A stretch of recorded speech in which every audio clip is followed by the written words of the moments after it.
نحمده ونصلي على رسوله الكريم اما بعد بسم الله الرحمن الرحيم اللهم صل على محمد وعلى آل محمد وبارك وسلم رب اشرح لي صدري ويسر لي امري واحلل عقدة من لساني يفقهوا قولي واجعل لي وزيرا من اهلي آمین یا رب العالمین۔ ناظرین کرام السلام علیکم ورحمۃ اللہ وبرکاتہ۔ پروگرام ہے دورہ ترجمہ قرآن اور ہم قرآن حکیم کا ترجمہ مختصر تشریح کے ساتھ سمجھنے کی کوشش کر رہے ہیں۔ سورہ آل عمران کا مطالعہ جاری اور آیت نمبر 192 تک ہم نے مطالعہ مکمل کیا ہے۔ ایمان عقلی کا بیان آیا، کائنات میں غور و فکر کریں گے، بندہ پہنچے گا کوئی ہے جس کو آپ اور ہم اللہ کہتے ہیں، اس نے اس کائنات کو بنایا۔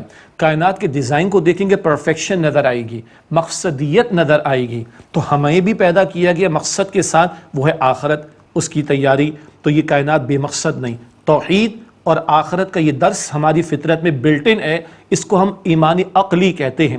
یہی انداز سورۃ الفاتحہ میں ہے، الحمدللہ رب العالمین، الرحمن الرحیم توحید، مالک یوم الدین آخرت۔ لیکن پھر ایمان سمعی کی بات آئے گی، پیغمبر کی دعوت سے ایمان مکمل ہوتا ہے۔ اب ایمان سمعی کا بیان اگلی آیت میں آ رہا ہے۔ آل عمران آیت نمبر 193 193 سے مطالعہ آگے بڑھا رہے ہیں۔ اعوذ باللہ من الشیطان الرجیم، بسم اللہ الرحمن الرحیم۔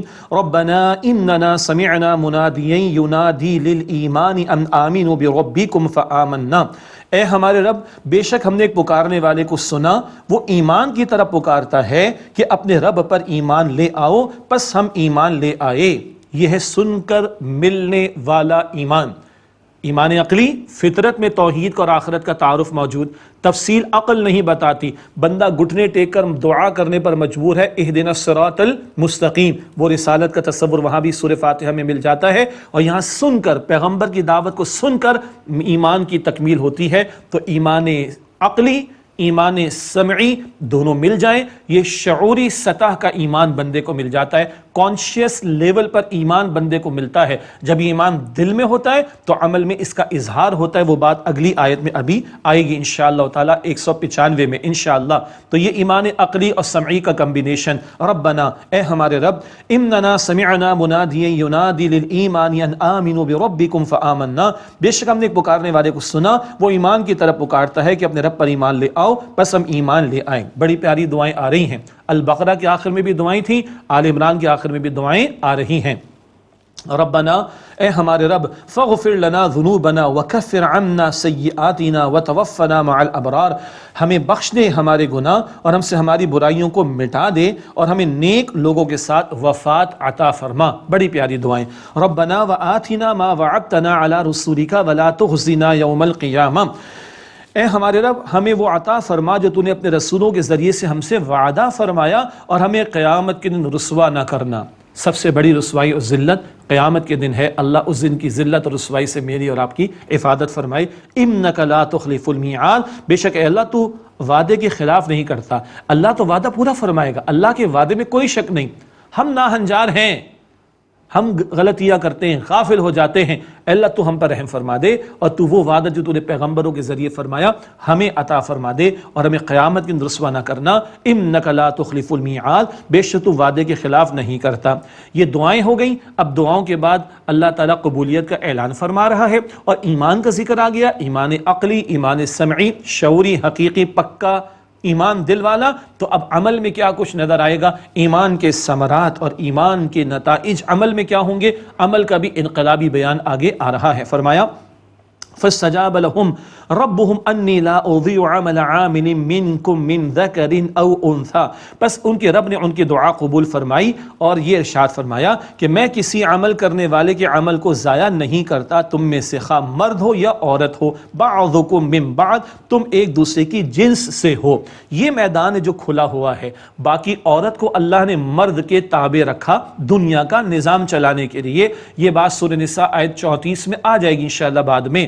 لیکن جہاں میدان کھلا ہے وہ نیکی کا، تقوی کا، خیر کا، اللہ کو راضی کرنے کا، آخرت کی تیاری کا، یہ میدان مرد عورت دونوں کے لیے کھلا۔ محنت کرو اور اللہ کو پاؤ۔ عین ممکن ہے کوئی عورت مرد کے مقابلے میں زیادہ اللہ تعالیٰ کو راضی کرنے والی ہو، زیادہ محنت کرنے والی ہو، اور وہ بلند درجہ مرد کے مقابلے میں حاصل کر لے۔ فرمایا کہ اللہ فرما رہا ہے لا اضیع عمل عامل منکم من ذکر او انثی، میں کسی محنت کرنے والے عمل کرنے والے کے عمل کو ضائع نہیں کرتا تم میں سے، خواہ مرد ہو یا عورت، بعضکم من بعض، تم ایک دوسرے کی جنس سے ہو۔ اب بتایا جا رہا ہے سچا پکا ایمان دل میں ہو تو عمل میں کیا نظر آئے گا؟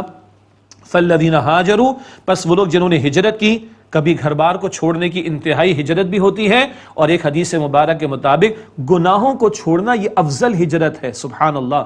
فالذین ہاجروا، جنہوں نے ہجرت کی، واخرجوا من دیارہم، اور جنہیں ان کے گھروں سے اللہ کی خاطر نکال دیا گیا، اللہ اکبر، یہ ہجرت کی انتہا کا بیان۔ تو ہجرت یہ بھی ہے کہ گناہوں سے علیحدہ ہونا، اور ہجرت کی انتہا گھر بار کو چھوڑنا پڑے تو چھوڑا جائے۔ واوذوا فی سبیلی، اور جنہیں ستایا گیا میری راہ میں، وقاتلوا، اور جنہوں نے جنگ کی، وقتلوا، اور جو قتل یعنی شہید کیے گئے۔ ہجرت اور جہاد کا ذکر آ گیا، اللہ اکبر، قتال کا ذکر آ گیا۔ یہ انقلابی تصور اعمال کے تقاضوں کا جو اللہ ایمان والوں سے تقاضا کرتا اور اس مقام پر بیان فرما رہا ہے۔ اب یہ جو کریں گے سب کچھ لٹانے کو، سب کچھ قربان کرنے کو تیار، ان کے لیے کیسے کیسے اعلان ہے، بڑا تاکید کا اسلوب عربی اسلوب میں ہے۔ لو کفرن عنہم سیئاتہم، اللہ فرماتا ہے میں ضرور ان کی برائیوں کو مٹا دوں گا، ولو ادخلنہم جنات، اور انہیں ضرور باغات میں داخل کروں گا، تجری من تحتہا الانہار، جن کے نیچے نہریں رواں ہیں، ثوابا من عند اللہ، یہ اللہ تعالیٰ کی طرف سے ثواب ہے، عطا ہے، بدلہ ہے، واللہ عنده حسن الثواب، اور اللہ تعالیٰ کے پاس بہت عمدہ ثواب ہے، بہت عمدہ بدلہ ہے۔ لا یغرنک تقلب الذین کفروا فی البلاد، اے مخاطب، اے سننے والے، اے مخاطب، شہروں میں کافروں کا چلنا پھرنا تمہیں دھوکے میں مبتلا نہ کر دے، متاع قلیل، یہ تھوڑا سا فائدہ ہے، ثم مأواہم جہنم، پھر ان کا ٹھکانہ جہنم ہے، وبئس المہاد، اور وہ بہت ہی بری آرام گاہ ہے۔ استغفر اللہ، کوئی آرام ملے گا بھی تو عذاب کا ہی آرام ملے گا جہنم والوں کو، یہ سخت بات اس مقام پر بتا دی گئی۔ یہ کیا بتایا جا رہا ہے؟ کفار کی چلت پھرت ہے، کفار کی ظاہری ترقیاں ہیں، چمک دمک ہے، اس سے متاثر نہ ہو جانا۔ اگر کفر کے ساتھ یہ سب کچھ ہے، یہ وبال جان ہوگا، یہ تھوڑا سا فائدہ دنیا کا، پھر ان کا ٹھکانہ جہنم کی آگ میں ہوگا۔ متاثر نہیں ہونا چاہیے۔ ہم بھی غور کر لیں، کافروں کو دیکھ کر، ان کی ترقیوں کو دیکھ کر کچھ زیادہ ہی ہم اٹریکشن محسوس کرتے ہیں اور بچھ جاتے ہیں اور انہی کو اعلیٰ سمجھتے، استغفر اللہ۔ اور محمد مصطفیٰ علیہ السلام کا لیونگ سٹینڈرڈ کیا تھا، سورہ حجرات میں ذکر کریں گے، حجروں کا جب ذکر آئے گا 26 پارے میں انشاءاللہ تعالیٰ۔ یہ ظاہری چمک دمک سے جو ہے وہ تاثر نہیں لینا چاہیے۔ ہاں فرمایا لیکن الذین اتقوا ربہم لہم جنات تجری من تحتہا الانہار خالدین فیہا نزلا من عند اللہ، جو لوگ اپنے رب سے ڈرتے رہے، تقوی اختیار کیے رکھا جنہوں نے، ان کے لیے باغات ہیں جن کے نیچے نہریں رواں ہیں، وہ ان میں ہمیشہ رہیں گے۔ ان نزلا من عند اللہ، یہ مہمانی ہوگی اللہ سبحانہ و تعالیٰ کی طرف سے۔ وما عند اللہ خیر للابرار، اور جو اللہ تعالیٰ کے پاس ہے وہ نیک لوگوں کے لیے بہتر ہے۔ اللہم انا نسألک جنت الفردوس، اے اللہ ہم تجھ سے جنت الفردوس کا سوال کرتے ہیں۔ اہل کتاب میں سے نیک لوگوں کا ذکر جو نبی اکرم علیہ السلام پر ایمان لائے، فرمایا جا رہا ہے وَإِنَّ مِنْ أَهْلِ الْكِتَابِ لَمَن يُؤْمِنُ بِاللَّهِ وَمَا أُنزِلَ إِلَيْكُمْ وَمَا أُنزِلَ إِلَيْهِمْ خَاشِعِينَ لِلَّهِ، اور بے شک اہل کتاب میں سے بعض وہ ہیں جو ایمان لائے اللہ تعالیٰ پر اور اس پر، اے ایمان والو، جو تمہاری طرف نازل کیا گیا اور اس پر جو ان کی طرف نازل کیا گیا، وَمَا أُنزِلَ إِلَيْهِمْ خَاشِعِينَ لِلَّهِ، اللہ تعالیٰ کے لیے عاجزی اختیار کرتے ہوئے، لا يشترون بآیات اللہ ثمنا قلیلا، اللہ تعالیٰ کی آیات کے عوض تھوڑی قیمت مول نہیں لیتے۔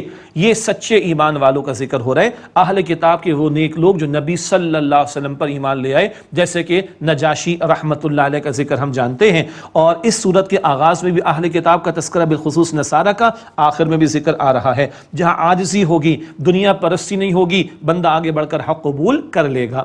اولئک لہم اجرہم عند ربہم، یہ وہ لوگ ہیں ان کے لیے ان کے رب کے پاس اجر ہے۔ اور مقامات پر ہم پڑھیں گے، قرآن پاک اور احادیث میں ذکر آتا ہے، جو اہل کتاب میں سے نبی علیہ السلام پر ایمان لے آئے، یہودی تھا، نصرانی تھا، اب نبی علیہ السلام پر ایمان لے آئے، دوہرا اجر ملے گا، پچھلے رسول پر ایمان لانے کا اور اب آخری رسول علیہ السلام پر بھی ایمان لانے کا۔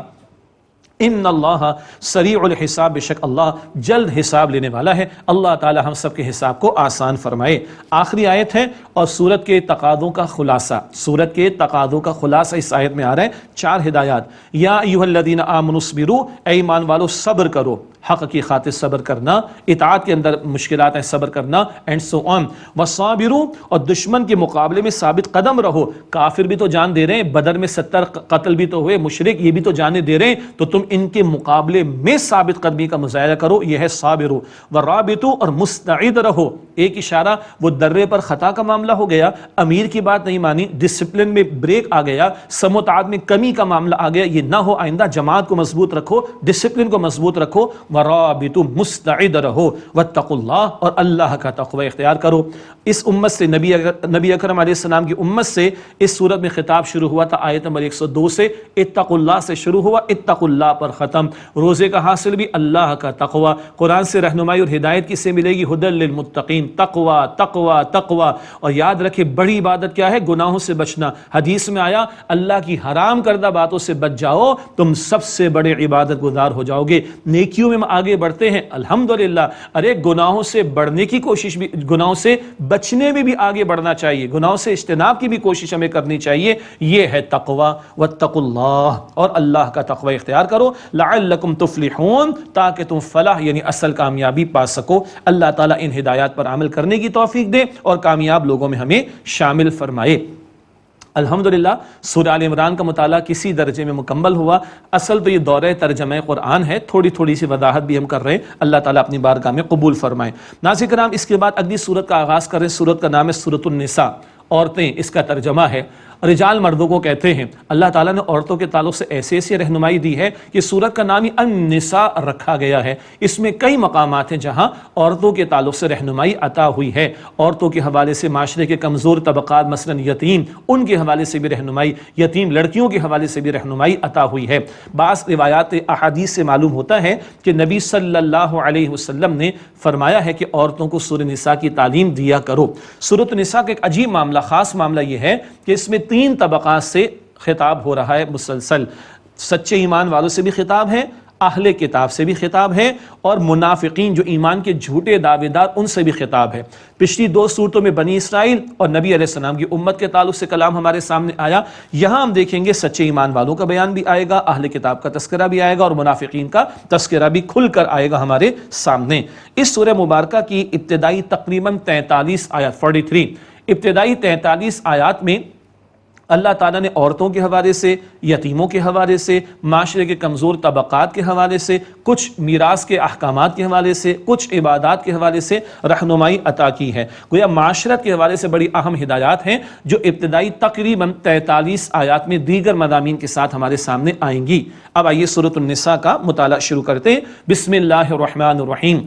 یا ایھا الناس اتقوا ربکم الذی خلقکم من نفس واحدہ، اے انسانوں اپنے رب کا تقوی اختیار کرو جس سے تمہیں ایک جان آدم علیہ السلام سے پیدا کیا، وخلق منها زوجہا، اور انہی سے ان کی زوجہ کو بنایا، وبث منہما رجالا کثیرا ونساء، اور ان دونوں سے پھیلا دیے بہت سے مرد اور عورت۔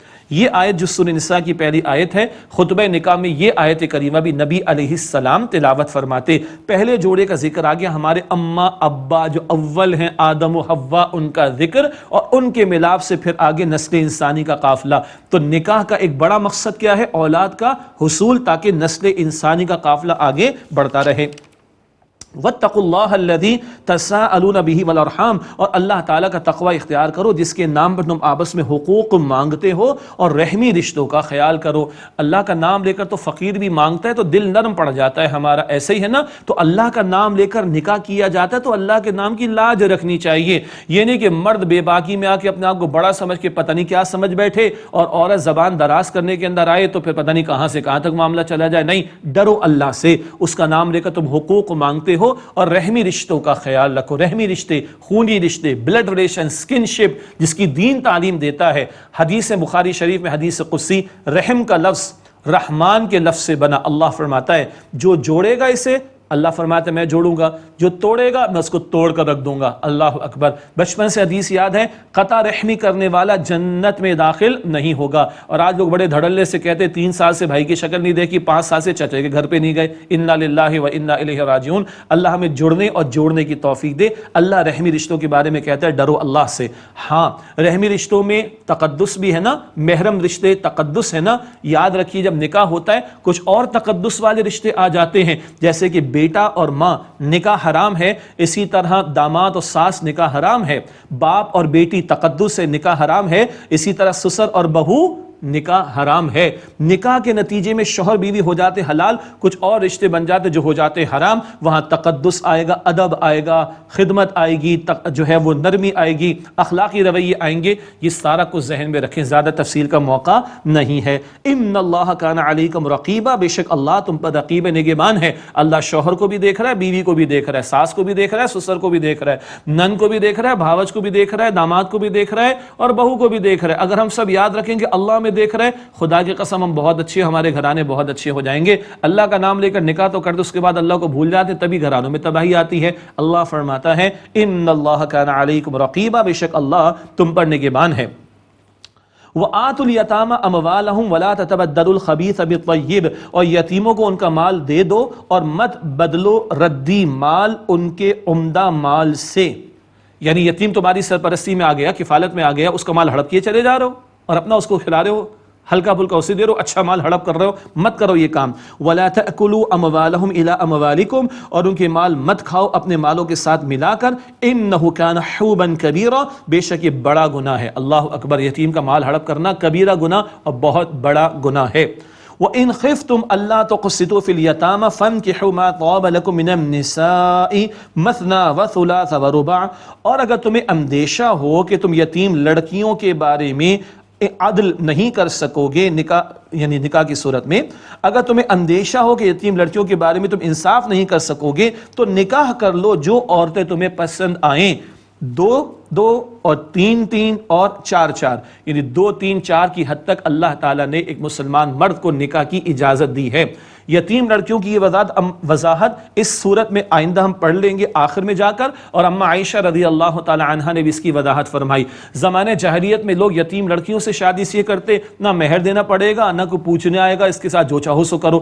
ظلم کرو گے تم تو پھر مت کرو نکاح, اندیشہ ہے کہ ظلم پر آ جاؤ گے تو مت کرو یتیم لڑکیوں کے ساتھ نکاح. اور نکاح کی خواہش ہے 2 3 4, اللہ نے اجازت دی ہے اللہ تعالیٰ نے. اور مزید برآں اللہ نے پابندی لگائی, پچھلی امتوں کے اندر کوئی پابندی نہیں, 100 نکاح بھی کر لیا کرتے تھے. اللہ نے شریعت محمدی میں آ کر صلی اللہ علیہ وسلم 4 کی پابندی لگائی. ویسے ایک بات ذہن میں رہے, قرآن پڑھ رہے ہیں ہم, یہ کسی صاحب کا تھیسس نہیں ہے PhD کا, جی یہ قرآن پڑھ رہے ہم. جب اس پر کلام ہونا تو کلیئرٹی رہے, یہ 4 کی میکس تعداد کس نے بتائی؟ اللہ نے. یہ 2 3 4 کی اجازت کس نے دی؟ اللہ تعالیٰ نے. That's it. ہاں آگے فرمایا فَإِنْ خِفْتُمْ أَلَّا تَعْدِلُوا فَوَاحِدَةً أَوْ مَا مَلَكَتْ أَيْمَانُكُمْ, پھر اگر تمہیں اندیشہ ہو کہ تم عدل نہیں کر سکو گے تو ایک ہی پر اکتفا کرو, یا وہ کنیز جو تمہاری ملکیت میں آ جائے. پہلی بات اللہ نے اجازت دی, اس کی بہت ساری حکمتیں ہوتی ہیں. بعض مرتبہ ایک خواہش کا معاملہ بھی ہو سکتا ہے, بعض مرتبہ کسی عورت کی طبیعت کے خراب ہونے کا معاملہ ہو سکتا ہے, تو بہتر ہے کہ شوہر دوسرا نکاح کر لے, اس کو بھی پروٹیکشن ملے, شوہر کی بھی خواہش کا معاملہ پورا ہو. کبھی جنگی حالات آ جائیں گے, بیوہ عورتیں بھی معاملات ان کے ہو سکتے ہوتے ہیں, تو بیوہ عورتوں کو پروٹیکشن مل جائے گی وغیرہ وغیرہ. یہ بہت ساری حکمتیں, 2 3 کا میں نے اشارہ کیا, یہ ذہن میں رہی, اللہ نے اس کی اجازت دی ہے, لیکن عدل کے ساتھ. اور عدل کا مطلب کیا ہے؟ ظاہری معاملات کے اندر, مادی معاملات کے اندر, نان نفقہ رہائش وغیرہ, اس میں عدل کی بات. قلبی معاملہ تو انسان کا بھی غیر اختیاری کیفیت بھی آ جاتی, اس پر پکڑ کا معاملہ نہیں. یہ بات بھی آئندہ ہم پڑھیں گے اسی سورۃ النساء میں انشاءاللہ. باقی رہا کنیز کا معاملہ, 5ویں بارے کے آغاز میں عرض کر دیں گے. غلاموں کنیزوں کا معاملہ وقتی نوعیت کا معاملہ ہوتا ہے, ورنہ تو نکاح کا راستہ ہی اللہ تعالیٰ نے ہمیں عطا کیا ہے. ذالک ادنی اللہ تعولوا, یہ اس بات کے قریب ہے کہ تم جھک ہی نہ پڑو. اگر اللہ نے اجازت دی ہے تو عدل کی شرط کے ساتھ دی ہے, تاکہ تم ایسا نہیں کہ ایک کی طرف اتنے مائل ہو جاؤ کہ دوسری بیچاری لگے اس کا شوہر ہے ہی نہیں. البتہ یاد رہے, ہمارے معاشرے میں لوگ بڑا مذاق اڑاتے ہیں نا دوسرے تیسرے نکاح کے بارے میں, یا بیواؤں سے نکاح کے بارے میں, ادروائز ارے جی اسلام نے عدل کی تعلیم دی, عدل کی تعلیم دی. واہ, تمہیں بڑا اسلام معلوم ہے. عدل تو بچوں میں بھی کرنا ہے بھائی, عدل تو اپنے امپلائیز میں بھی کرنا ہے. ہاں عدل تو معاشرے کے اور معاملات میں بھی کرنا ہے. صرف دوسرے نکاح کے حوالے سے تمہیں عدل یاد آتا ہے, یہ دل کا چور ہے اور کچھ نہیں ہے. اور یاد رکھیے گا, محمد مصطفیٰ علیہ السلام نے ایک سے زیادہ نکاح کیے, اللہ نے اجازت دی تھی صلی اللہ علیہ وسلم. اگر نکاح ثانی وغیرہ کے حوالے سے اگر کوئی الزام, معاذ اللہ اپنے ایمان کی خیر منائے, انگلیاں اٹھا رہے اپنے ایمان کی خیر منائے, لیکن ہاں عدل کی شرط کے ساتھ اجازت دی گئی ہے, اور اس کی بہت ساری حکمتیں. اگلی بات, عورتوں کا بہت بڑا حق وہ مہر کا ادا کیا جانا, اس کا حکم فرمایا وَآتُوا النِّسَاءَ صَدُقَاتِهِنَّ نِحْلًا, اور عورتوں کو ان کے مہر خوشی خوشی ادا کرو. ہاں فَإِن طِبْنَ لَكُمْ عَنْ شَيْءٍ مِّنْهُ نَفْسًا فَكُلُوهُ هَنِيئًا مَرِيئًا, پھر اگر وہ خوشی خوشی تمہیں چھوڑ دیں اس میں سے کچھ تو اسے مزیدار خوشگوار سمجھ کر کھا سکتے ہو تم۔ پہلی بات تو یہ کہ مہر ادا کرنا شوہر کے ذمے ہے، یہ شوہر کے ذمے قرض ہے، عورت کا حق ہے، مناسب دینا چاہیے جو سہولت کے ساتھ ہو۔ ہم فضولیات کے اوپر، بیجا رسومات کے اوپر لاکھوں لگا دیتے، مہر ایسا دیتے ہیں کہ کبھی بیوی بھی کہے گی بھائی تو بڑا غریب ہے، میں اپنے پاس سے تجھے 10,000 روپے دے دیتی ہوں۔ یہ تو ظلم نہ کرو نا بھائی، مناسب حال طے کرو، فضولیات کو چھوڑو، یہ قرآن کا حکم ہے، یہ عورت کا حق ہے، اللہ تعالیٰ کا دین بتاتا ہے۔ اور حدیث میں آیا مسند احمد کی روایت، جس نے مہر طے کیا اور ادا کرنے کا ارادہ نہیں تو قیامت کے دن وہ زانی کی حیثیت میں پیش ہوگا۔ اللہ اکبر، یہ وہ خرچ ہے جو قرآن کہتا ہے، جو حدیث بتاتی ہے ادا کرنا چاہیے۔ ہاں عورت چاہے تو معاف کر سکتی ہے، چاہے تو جبرن اس سے معاف کرانا جائز نہیں ہے، عورت اپنی خوشی سے معاف کرتی ہے تو کوئی حرج کی بات نہیں ہے، تم اسے مزیدار خوشگوار سمجھ کر کھا سکتے ہو، اسے استفادہ کر سکتے ہو۔ اب یتیم بچوں کے مال کے حوالے سے اہم بات، وَلَا تُؤْتُوا السُّفَهَاءَ أَمْوَالَكُمُ الَّتِي جَعَلَ اللَّهُ لَكُمْ قِيَامًا وَارْزُقُوهُمْ فِيهَا وَاقْسُوهُمْ، اور مت دو بے عقل یعنی یتیم بچوں کو ان کے مال جو تمہارے مال جو اللہ نے تمہارے لیے زندگی گزارنے کا ذریعہ بنائے ہیں، اور انہیں اس سے کھلاتے اور پہناتے رہو۔ تمہارے پاس یتیم آ گیا، تمہاری کفالت میں آ گیا، اس کے مال کی حفاظت کرو۔ مال ایک ضرورت ہے، حلال پر ملے اچھی بات ہے، ضرورت ہے، اور زندگی گزارنے کا ایک ذریعہ ظاہر کے اسباب کے تحت، تو اس کو ضائع نہ کیا جائے۔ جب تک وہ کم عقل ہیں ان کے حوالے نہ کرو، ان کو کھلاتے رہو، پلاتے رہو۔ وَقُولُوا لَهُمْ قَوْلًا مَعْرُوفًا، اور ان سے معقول اور بھلی بات کہو، اچھے انداز سے ان کے ساتھ معاملہ کرو۔ حدیث شریف میں آتا ہے مسلمانوں کے گھروں میں سے بہترین گھر کون سا ہے؟ جہاں کسی یتیم کے ساتھ اچھا سلوک کیا جاتا ہو۔ حضور نے فرمایا علیہ السلام، میں اور یتیم کی کفالت کرنے والا دونوں ساتھ ہوں گے۔ کیسے ساتھ ہوں گے؟ بھائی یہ میرا ہاتھ ہے، صحابہ نے ادب سکھایا، وہ حضور کا ہاتھ تھا مبارک، حضور نے اپنے مبارک ہاتھ کی دو مبارک انگلیاں ملا کر فرمایا میں اور یتیم کی کفالت کرنے والا ایسے ساتھ ہوں گے۔ آگے فرمایا وَابْتَلُوا الْيَتَامَى حَتَّى إِذَا بَلَغُوا النِّكَاحَ، اور یتیموں کو آزماتے رہو یہاں تک کہ وہ نکاح کی عمر کو پہنچ جائیں، شعور کی عمر آ گئی، بلوغت کی عمر آ گئی، نکاح کی عمر آ گئی، تب تک ان کو تم آزماتے رہو۔ آزمانے کا مطلب کیا ہے؟ بھئی کچھ پرچیزنگ کروا کر دیکھو، کچھ سودا منگوا کر دیکھو چیک کرو، ان کو کوئی بیوقوف تو نہیں بنا رہا، معاملات کی سمجھ ان کو آ رہی کہ نہیں آ رہی۔ یہ اگر سمجھ بوجھ نظر آئے تو اب کیا ہے؟ فَإِنْ آنَسْتُم مِّنْهُمْ رُشْدًا فَادْفَعُوا إِلَيْهِمْ أَمْوَالَهُمْ، پھر اگر ان میں کچھ صلاحیت پاؤ، حسن معاملہ پاؤ، تو ان کے مال ان کے حوالے کر دو۔ وَلَا تَأْكُلُوهَا إِسْرَافًا وَبِدَارًا أَن يَكْبَرُوا، اور ان کا مال نہ کھاؤ ضرورت سے زیادہ اور جلدی اس خیال سے کہ وہ بڑے ہو جائیں گے، چھوٹے تو مال ہڑپ کیے چلے جاؤ، نہ، ضرورت ان پر تم ان کی ضروریات پہ خرچ کرو ان کے مال میں سے، مگر جلدی کھا جاؤ، غلط بات۔ وَمَنْ كَانَ غَنِيًّا فَلْيَسْتَعْفِفْ، اور جو غنی ہو وہ یتیم کے مال سے بچتا رہے۔ اللہ نے تمہیں سہولت دی ہے، مال دیا ہے، تو کوشش کرو کہ تم اپنے ہی مال میں سے اس کو کھلاؤ اور اس کے مال کو ٹچ نہ کرو۔ لیکن وَمَنْ كَانَ فَقِيرًا فَلْيَأْكُلْ بِالْمَعْرُوفِ، اور جو فقیر ہو، حاجت مند ہو، وہ معروف طریقے پر کھا سکتا ہے۔ اب بیچارہ غریب آدمی، اس کی کفالت میں یتیم آگے جس کا مال اس کے باپ نے چھوڑا ہے تو استعمال کر سکتے ہو، تم خود غریب ہو، اس کی کفالت تو کرنی، استفادہ کر سکتے ہو۔ فَلْيَأْكُلْ بِالْمَعْرُوفِ، بس وہ بھلے طریقے پر، معروف طریقے پر کھائے۔ فَإِذَا دَفَعْتُمْ إِلَيْهِمْ أَمْوَالَهُمْ فَأَشْهِدُوا عَلَيْهِمْ، پھر جب ان کے مال ان کے حوالے کر دو تو ان پر گواہ کر لو، گواہ بنا لو تاکہ مستقبل میں کوئی مسئلہ پیش آئے تو معاملے کو سلجھانا اس گواہی کی بنیاد پر آسان ہو۔ وَكَفَى بِاللَّهِ حَسِيبًا، اور اللہ تعالیٰ کافی ہے حساب لینے کے اعتبار سے، اللہ تعالیٰ ہم سب کے حساب کو آسان فرمائے۔ لِلرِّجَالِ نَصِيبٌ مِّمَّا تَرَكَ الْوَالِدَانِ وَالْأَقْرَبُونَ، مردوں کے لیے حصہ ہے اس میں سے جو والدین نے اور رشتہ داروں نے چھوڑا۔ وَلِلنِّسَاءِ نَصِيبٌ مِّمَّا تَرَكَ الْوَالِدَانِ وَالْأَقْرَبُونَ مِّمَّا قَلَّ مِنْهُ أَوْ كَثُرَ، اور عورتوں کے لیے حصہ ہے اس میں سے جو چھوڑا والدین نے اور رشتہ داروں نے، چاہے تھوڑا ہو چاہے زیادہ۔ نصیبا مفروضا، یہ حصہ تو فرض کیا ہوا ہے، یعنی مقرر کیا گیا ہے۔ یہ وراثت کی طرف اشارہ، بعد میں احکامات بھی آئیں گے، مرد کا بھی حصہ ہے، عورت کا بھی حصہ، اور یہ فرض قرار دیا اللہ تعالیٰ نے۔ وَإِذَا حَضَرَ الْقِسْمَةَ أُولُو الْقُرْبَى وَالْيَتَامَى وَالْمَسَاكِينُ فَارْزُقُوهُم مِّنْهُ وَقُولُوا لَهُمْ قَوْلًا مَّعْرُوفًا، اور جب حاضر ہوں تقسیم کے وقت، وراثت کی تقسیم کے وقت، رشتہ دار اور یتیم اور مسکین، تو اس میں سے انہیں بھی کچھ دے دو اور ان سے بھلی بات کہو۔ ایسے لوگ جن کا وراثت میں حصہ نہیں مگر تمہارے رشتہ دار یتیم محتاج آ جائیں تو جو بالغ ورثہ ہیں، نابالغ کے مال میں سے نہیں، بالغ ورثہ اپنے حصے میں سے دے سکتے ہیں، یہ اخلاق کی تعلیم ان کے ساتھ بھلا سلوک کرو۔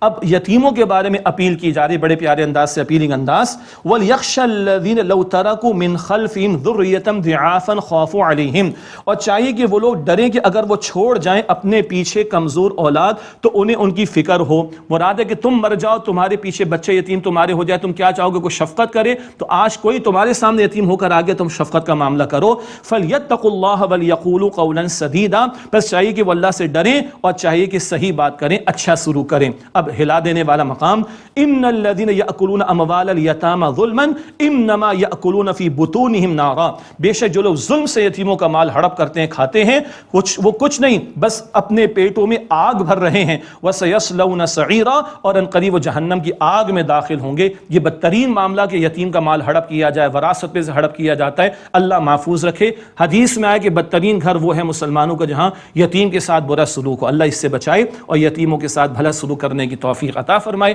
آمین یا رب العالمین۔ وآخر دعوانا ان الحمد للہ رب العالمین، والسلام علیکم ورحمۃ اللہ وبرکاتہ۔